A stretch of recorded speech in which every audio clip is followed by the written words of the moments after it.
Hello guys, तो आज मैं आपको DLI 01 जो थ्योरी पेपर है, आपके फरवरी में एग्ज़ाम स्टार्ट होने वाला है। तो उससे पहले मैं आपको बता देती हूँ कि आपको किस तरह पढ़ के जाना है। और इससे पहले भी मैंने जो दिसंबर 2024 एग्जामिनेशन है उसके सारे पेपर अपलोड किए और ये सीरीज़ में भी बताया किस तरह से आया है, क्या कैसे आपको पढ़ना है। तो आप वो वीडियो जाके देखिए और इसमें भी मैं आपको बताऊँगी कि किस तरह आपको प्रिपरेशन करनी है, किस तरह आपको क्वेश्चंस पढ़ने हैं ना। तो इसके अंदर यूनिट वाइज सवाल है ना। तो 15 यूनिट है, तो 15 यूनिट से एक एक सवाल तो आएगा ही आएगा, लॉन्ग सवाल भी आएगा, शॉर्ट भी आएगा, है ना। और इसके अंदर आपको चॉइसेस भी मिलती है, तो आप आपके हिसाब से पढ़ सकते हो। तो सबसे पहले क्या होता है कि सबसे पहली यूनिट है जो क्लासिफिकेशन, उसकी परिभाषा क्या है, उसकी क्या आवश्यकता है, ये सब कुछ है। फिर सेकंड के अंदर नोटेशन यानी कि अंकन होते हैं। नोटेशन 2 टाइप्स के होते हैं ना, प्योर और मिक्स, यानी कि शुद्ध अंकन और मिश्रित अंकन होता है, मिक्स्ड नोटेशन, है ना। तो इसके बारे में इसके अंदर कौन कौन से जो सिंबल्स है वो किसके, प्योर के अंदर कौन से यूज़ किए जाते हैं, मिक्स के अंदर कौन से सिंबल्स यूज़ किए जाते हैं, वो आप लिख सकते हो। और उनके क्या गुण होते हैं, क्या कमियाँ होती है। और कॉलन क्लासिफिकेशन के अंदर से कौन सा नोटेशन ज़्यादा यूज़ होता है, मिक्स के अंदर कौन सी जो पद्धति है वो ज़्यादा यूज़ होती है, ये लिखना होता है। और द्विबिंदु वर्गीकरण पद्धति के अंदर, कॉलन क्लासिफिकेशन के अंदर किस तरह अपन जो है सवाल करते हैं वो सब कुछ डिटेल होती है ना। दशमलव वर्गीकरण, DDC के बारे में, CC के बारे में, ये सब इसके अंदर लिखा हुआ है ना। और फिर सहायक हेल्पफुल सीक्वेंसेस क्या होते हैं, उनके प्रिंसिपल्स क्या क्या है, ये सब इसके अंदर आता है। फिर 5 फंडामेंटल कैटेगरीज आती है ना, PMST, पर्सनैलिटी, मैटर, एनर्जी, इससे रिलेटेड ये सवाल आता है ना। लॉन्ग क्वेश्चन भी आ जाता है और कई बार इनके सिंबल्स भी पूछ लिए जाते हैं। उसके बाद द्विबिंदु एवं दशमलव वर्गीकरण पद्धति की विधियाँ बतानी है। उसके बाद प्रायोगिक वर्गीकरण के सोपान बताने हैं। पुस्तकालय सूची के बारे में, उसकी आवश्यकताएं क्या है, उद्देश्य क्या है, कार्य क्या है ना। पुस्तकालय के बारे में ये सवाल, इस तरह के सवाल तो आते ही, उसकी क्या आवश्यकता है पुस्तकालय की, है ना, क्या क्या कार्य होते हैं, क्या क्या उद्देश्य होते हैं, ये सब कुछ पूछा जाता है। फिर पुस्तकालय सूची के भौतिक एवं अंदरी और बाहरी स्वरूप के बारे में बताना है। पुस्तकालय सूची के आंतरिक स्वरूप के बारे में बताना है। मुख्य प्रविष्टियाँ होती है, यानी कि जब कैटलॉग कार्ड बनाया जाता है तो उसके अंदर कौन कौन सी एंट्रियाँ होती है, किस किस तरह की होती है, ये सब कुछ आता है। और सब्जेक्ट और चेन प्रोसेसिंग के बारे में कैसे बनता है ना। ये सब है ना, प्रैक्टिकल जब आप करोगे तब आपको अच्छे से समझ आएगा, लेकिन अभी आपको उससे पहले थ्योरी पढ़नी है। और उसके बाद सूची में प्रविष्टियों का विन्यास, है ना। तो मैं आपको बताऊंगी कि कौन से एग्जाम में आ चुके हैं और आप उसी तरह से आप सवाल तैयार करके जाओ। और आपको अगर शॉर्ट नहीं पढ़ रहे हो तो आप लॉन्ग जरूर पढ़ के जाए, ताकि आप शॉर्ट भी अच्छे से कर सकते हो, है ना। तो अब सबसे पहले आगे, जैसे कि इस तरह का सवाल भी आ सकता है ना, पुस्तकालय त्रिपद में कौन कौन से पक्ष होते हैं, यानी कि पुस्तकालय के अंदर 3 जो इंपॉर्टेंट चीज़ें वो क्या क्या होगी। एक तो स्टूडेंट्स होंगे, पाठ्य सामग्री होगी और स्टाफ होगा, है ना। उसके बाद मेमोइर्स ऑफ लाइब्रेरीज के बारे में, इसके लेखक कौन है ना। तो इसके लेखक है एडवर्ड और इनका सन है, कौन सी पुस्तक है, ये लिख सकते हो। और ये वाला क्वेश्चन इंपॉर्टेंट है, क्लास जो शब्द है इसका अर्थ लिखिए। क्लास कहाँ से लिया गया है, कौन सी भाषा से लिया गया है, इतना आपको पता होना चाहिए। लैटिन भाषा के क्लासेस से लिया गया है, इतना भी लिख दोगे ना तो आपको अच्छे नंबर मिल जाएंगे। उसके बाद क्लासिफिकेशन शब्द की उत्पत्ति कौन से शब्द से हुई। देखो ये 2 क्वेश्चन है एक ही तरह का। एक तो क्लास के बारे में पूरा अर्थ पूछा जा रहा है और एक पूछा जा रहा है कि इस शब्द की उत्पत्ति कहाँ से हुई है। तो क्लासेस से क्लासिफिकेशन शब्द बनाइए, आप याद रखें। और उसके बाद पुस्तकालय आधारशील पुस्तकें हैं, तो ये किसने कहा, तो ये कहा WC सेयर्स ने कहा, है ना। उसके बाद इनकी सीमाओं से रिलेटेड सवाल पूछ लिए जाते हैं। क्लास का अर्थ वापस से आ गया, तो क्लास वाला शब्द जो है इंपॉर्टेंट है ना। अब ये देखो, द्विबिंदु वर्गीकरण यानी कॉलन क्लासिफिकेशन के अंदर जो मैटर है उसका सिंबल क्या है। तो मैटर का सिंबल क्या है, कॉलन, है ना। तो मैटर का कॉलन है। सबसे पहले पर्सनैलिटी से स्टार्ट होता है। पर्सनैलिटी का क्या होता है, कॉमा होता है, और मैटर का कॉलन होता है ना। कॉलन नहीं होता है, मैटर का सेमी कॉलन होता है। तो ये यहाँ पे रॉन्ग लिखा हुआ है, तो हमको यहाँ पे सेमी कॉलन करना है, ठीक है। सेमी कॉलन ये ऐसा होता है। और जो कॉलन होता है वो एनर्जी का होता है, ठीक है। अपोस्ट्रोफ जो होता है वो टाइम का होता है और डॉट जो होता है वो स्पेस का होता है। तो ये आप याद रखें, इसमें यहाँ पे गलत लिख रखा है। उसके बाद क्लासिफाइड कैटलॉग कोड जो है ना। तो इसका पहला संस्करण, इनके संस्करण भी पूछ लिए जाते हैं कि पहला, दूसरा, 7वां, है ना। तो एक का प्रकाशित हुए, तो इन सबके जो है सन वो भी याद कर लेना। Book number and collection number क्या होता है ये भी एक बार आप पढ़ के जाना। और एक क्वेश्चन ये भी पूछ लिया जाता है कि भारत में पुस्तकालय विज्ञान के जनक कौन होते हैं। तो भारत में जो पुस्तकालय विज्ञान के जो जनक है वो हमारे हैं डॉक्टर SR रंगनाथन, उनका नाम याद रखिए। और इस क्वेश्चन के अंदर डॉक्टर SR रंगनाथन का नाम लिखना है ना। और इससे ही रिलेटेड एक क्वेश्चन और आया हुआ है, एग्जाम क्वेश्चन भी आया हुआ है कि एलिमेंट्स ऑफ लाइब्रेरी क्लासिफिकेशन के लेखक कौन है। तो इसकी जो लेखक है वो भी एस.आर. रंगनाथन ही है ना। एक तो कौन से एलिमेंट्स ऑफ लाइब्रेरी के, और एक भारत में पुस्तकालय विज्ञान के जनक कौन है, रंगनाथन, ये आप याद रखिए। और उसके बाद एक लॉन्ग क्वेश्चन है कि पुस्तकालय वर्गीकरण की आवश्यकता तथा उद्देश्यों का परिगणन कीजिए। तो इसमें से ये वाला जो क्वेश्चन है ये इंपॉर्टेंट है, तो आप पढ़ के जाएँ। और उसके बाद है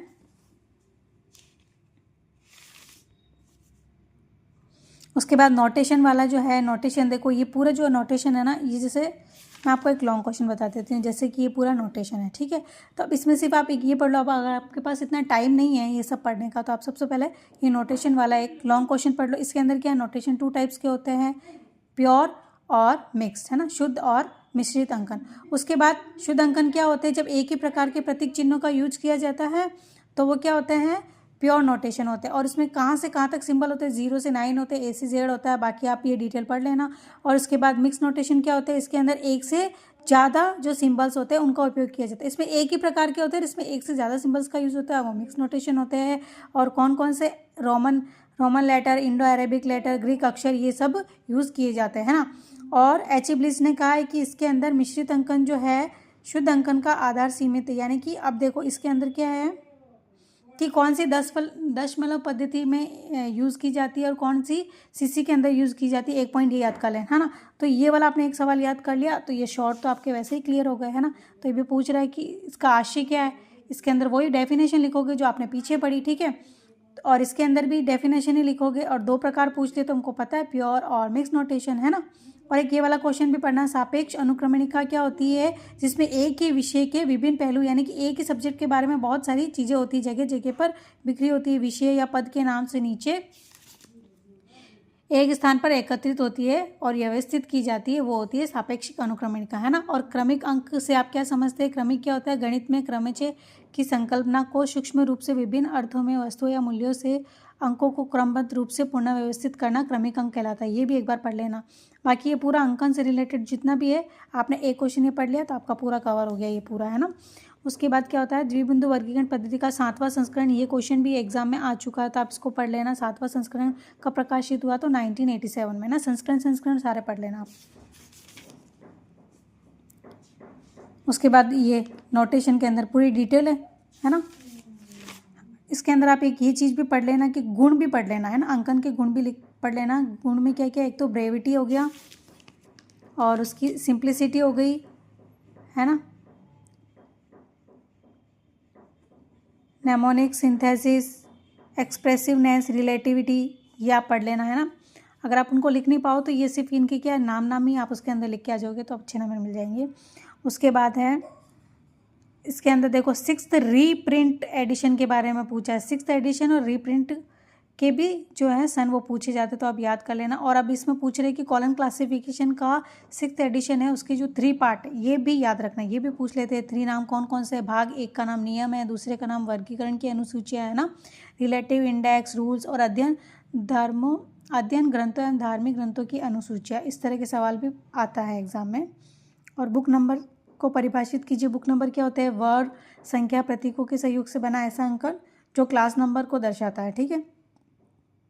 और ये पूर्ववर्ती सामान्य एकल के प्रकार भी आ सकता है ना। और पर्सनैलिटी की, ये मैंने फंडामेंटल कैटेगरी आपको बताया ना, इनके कौन कौन से, ये तो इनका हिंदी में नाम लिखा है, बट इनके आपको सिंबल्स भी याद करने। इसका मैंने आपको कॉमा बताया था, सेमी कॉलन हो जाएगा, एनर्जी के लिए कॉलन हो जाएगा, स्पेस के लिए डॉट होगा और टाइम के लिए अपॉस्ट्रोफ होगा, ठीक है। अभी देखो कॉलन क्लासिफिकेशन के नोटेशन में ग्रीक अक्षर वाला अक्षर कौन सा है, ग्रीक अक्षर का नाम क्या है, तो डेल्टा है। और चेन प्रोसेसिंग किसने दी है, वो भी डॉक्टर S.R. रंगनाथन ने दी, है ना। तो इसके अंदर 3 सवाल जो है उन सब का आंसर सेम ही है, डॉक्टर S.R. रंगनाथन। एक तो चेन प्रोसेसिंग के बारे में, और एक मैंने आपको ये एलिमेंट्री वाला सवाल बताया था, और एक भारत के पुस्तकालय विज्ञान के जनक, है ना। तो इन तीनों का सवाल जो क्या होगा, डॉक्टर S.R. रंगनाथन, है ना। जो ये क्वेश्चन मैंने बताया एलिमेंट्स ऑफ लाइब्रेरी के जो लेखक है वो भी रंगनाथन ही है। और एक ये बुक नंबर क्या होता है, नेमोनिक्स से रिलेटेड भी सवाल आ सकता है ना।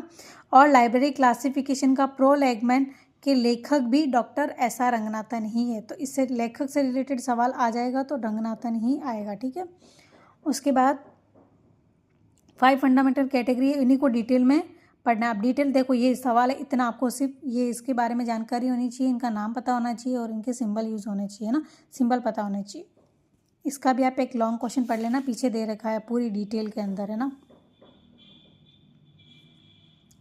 और छठे संस्करण के अंदर 3 भाग अभी बताए थे, तीनों भाग कब 63 में हुए थे और इनके नाम याद कर लेना आप, ठीक है। और ये लॉन्ग क्वेश्चन के लिए इंपॉर्टेंट है, द्विबिंदु वर्गीकरण प्रणाली से विस्तृत टिप्पणी लिखी है ना। इसके अंदर 5, ये देखो 5 श्रेणियाँ, देखो आपको ऑप्शन में दे रखा है, या तो फंडामेंटल कैटेगरी वाला किए या फिर द्विबिंदु वर्गीकरण वाला सवाल जो है आपको अटेम्प्ट करना है। तो आपको इसमें से जो आए वो आप अटेम्प्ट कर सकते हो, ठीक है।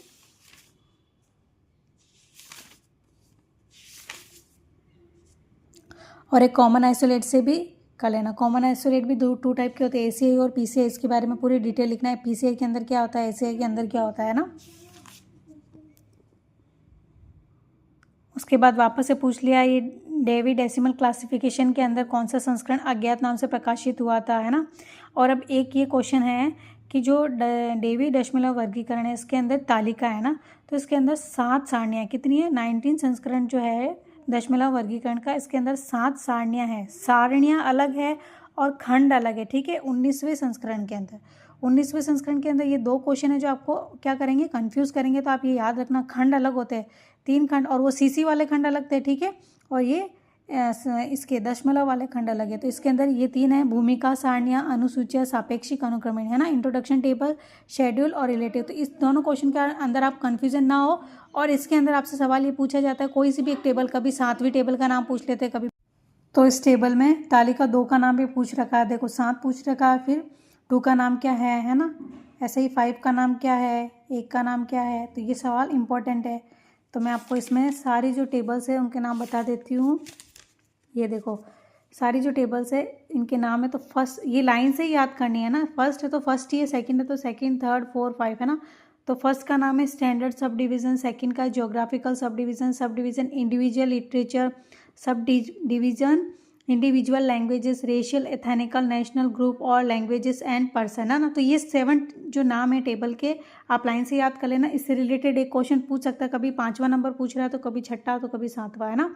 तो आप ये एक जो है दशमलव वर्गीकरण की टेबल से ही, है ना कि वो क्या बोलते हैं, खंड, पार्ट नहीं है, सिर्फ टेबल है, ठीक है। तो पार्ट्स अलग है और टेबल अलग है। तो ये वाला क्वेश्चन आप याद कर लेना। इसके 7 का नाम याद कर लेना, 7 का, ताकि आप कोई सा भी जब एग्जाम में पूछे तो आप लिख सकते हो, है ना।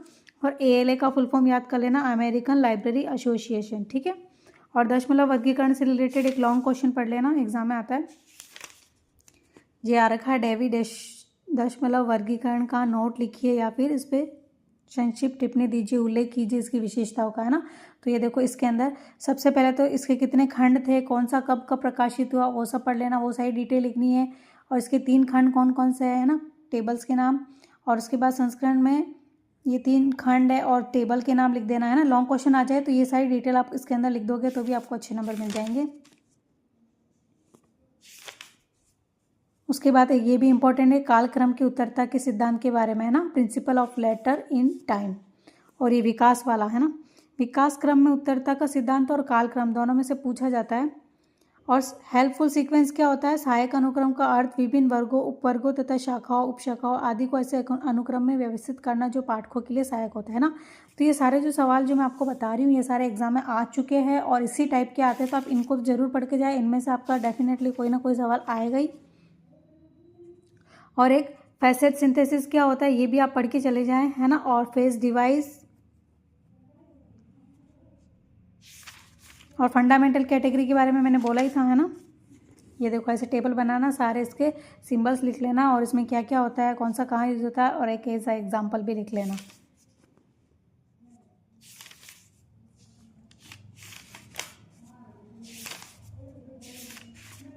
उसके बाद एक ये रो टाइटल क्या होता है, इसके बारे में भी, है ना। रो टाइटल क्या होता है, जो कच्चा बनाया जाता है, प्रत्येक ग्रंथ के मुख्य पृष्ठ पर जो शीर्षक लिखा जाता है उसको कच्चा बनाया जाता है ना, तो उसको रो टाइटल कहा जाता है।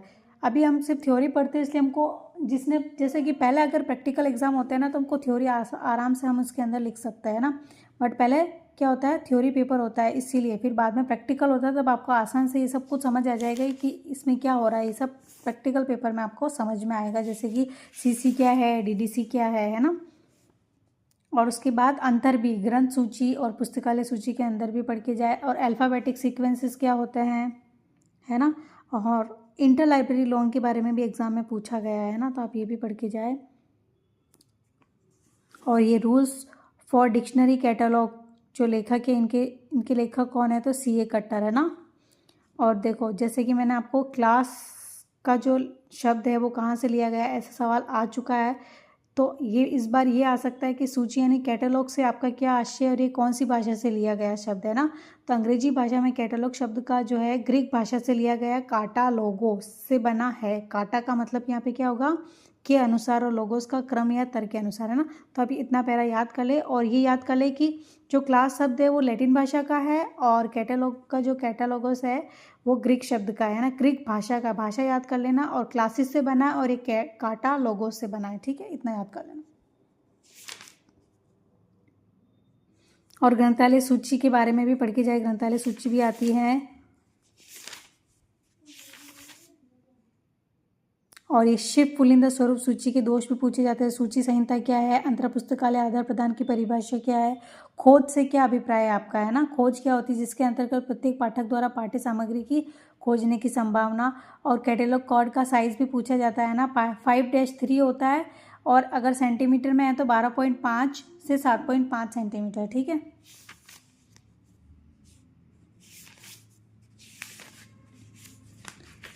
और डिक्शनरी कैटलॉग और क्लासिफाइड कैटलॉग के बारे में भी पढ़ लेना।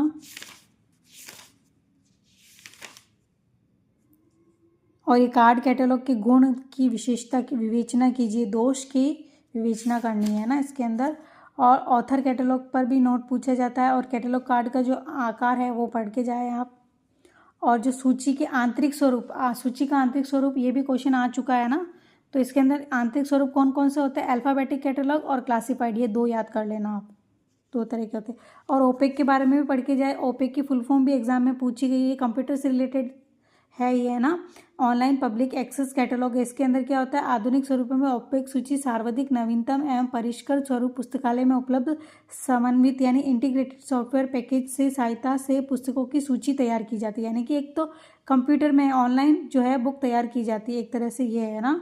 और इसके दोष और गुण क्या क्या ये भी आप पढ़ के जाएँ। और पुस्तकालय सूची के विभिन्न आंतरिक स्वरूपों का वर्णन करना। आंतरिक यानी कि उसके अंदर क्या क्या होता है, टाइटल कैटलॉग होता है, ऑथर कैटलॉग होता है, ऑथर और टाइटल कैटलॉग होता है, नेम कैटलॉग होता है, अल्फ़ाबेटिक सब्जेक्ट कैटलॉग होता है, डिक्शनरी कैटलॉग होता है, डिवाइडेड कैटलॉग होता है ना। और अंतर क्लासिफाइड और डिक्शनरी के अंदर भी अंतर पूछा जाता है। और स्यूडोनिमस क्या होता है, जब कोई भी लेखक अपना रियल नाम ना यूज़ करके कोई भी काल्पनिक नाम लेता है, जैसे कि प्रेमचंद है ना, मुंशी प्रेमचंद, तो उनका जो है उनका जो रियल नाम है वो है, रियल नेम है वो है धनपत राय, उनका नाम धनपत राय है ना।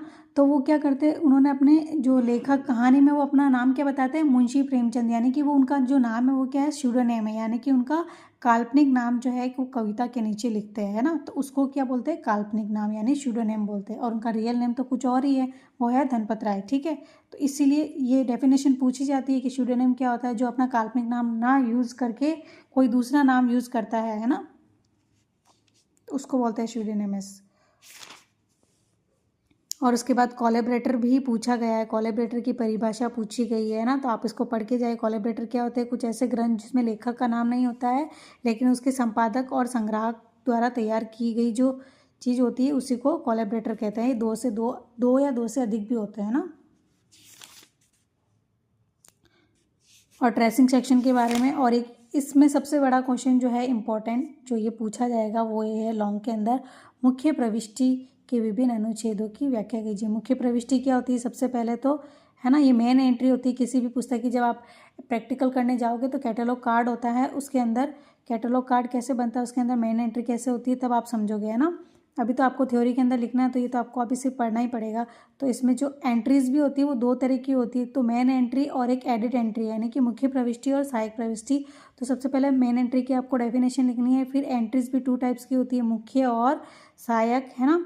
उसके बाद उनके बारे में लिखना है। उसके बाद जो सीसी के अनुसार यानी क्लासिफिकेशन कैटलॉग कार्ड के अंदर जो एंट्रीज होती है उसके 6 पार्ट होते हैं। एक तो लीडिंग सेक्शन होता है, एक हेडिंग सेक्शन होता है, एक टाइटल सेक्शन होता है, नोट सेक्शन होता है, एक्सेशन नंबर सेक्शन होता है और ट्रेसिंग होती है ना। तो ये तो आपको याद करना, और इनके अंदर क्या क्या होता है ये सब आपको लिखना है लॉन्ग क्वेश्चन के अंदर, है ना। और सहायक प्रविष्टि से आप क्या समझते हैं, क्लास इंडेक्स एंट्री भी पढ़ के जाए। तो ये था DLI 01 पेपर के अंदर इस तरह के सवाल जो आपको पढ़ के जाना है। और किस ग्रंथ निर्देश प्रविष्टि के विभिन्न अनुच्छेदों की चर्चा कीजिए, ये भी एग्जाम में आ चुका है। तो मैं अगर आपके पास नहीं समय हो तो भी आप सिर्फ लॉन्ग क्वेश्चन भी एक बार पढ़ के जरूर जाएँ। लॉन्ग क्वेश्चन से भी आपके शॉर्ट क्वेश्चन जो है क्लियर हो जाएंगे एग्जाम में, है ना। तो ये जो मैंने बताया है ये ज़रूर, ये वाले सारे सवाल आप एक बार एग्जाम में पढ़ के जाए, है ना। और ये वाला भी चेन प्रोसीजर के बारे में फॉल्स लिंक पढ़ के जाए और शॉर्ट लिंक, है ना। ये क्या होता है, चेन प्रोसीजर है उसके 3 लिंक है, फॉल्स, अनशॉर्ट और शॉर्ट, तीनों की डेफिनेशन याद कर लेना, ठीक है। बस इससे ज़्यादा कुछ लिखना ही नहीं है। और उसके बाद ट्रांसफॉर्म टाइटल क्या है ये भी पढ़ के जाए। और इसका एक लॉन्ग क्वेश्चन है ये, है ना। तो ये था हमारा पूरा DLI 01 के बारे में। मैंने आपको बताया कि किस तरह आपको ये सारे जो मैंने क्वेश्चन बताए ये सारे एग्जाम में आ चुके हैं, तो इन्हीं में से रिपीट होते हैं, तो आप इनको पढ़ के जाए। और अगर आपको मेरी वीडियो अच्छी लगी है तो लाइक करें, और अगर आपको इससे रिलेटेड और कुछ पूछना हो तो आप मुझसे कमेंट में पूछें, एंड मेरे चैनल को सब्सक्राइब करें। Thank you.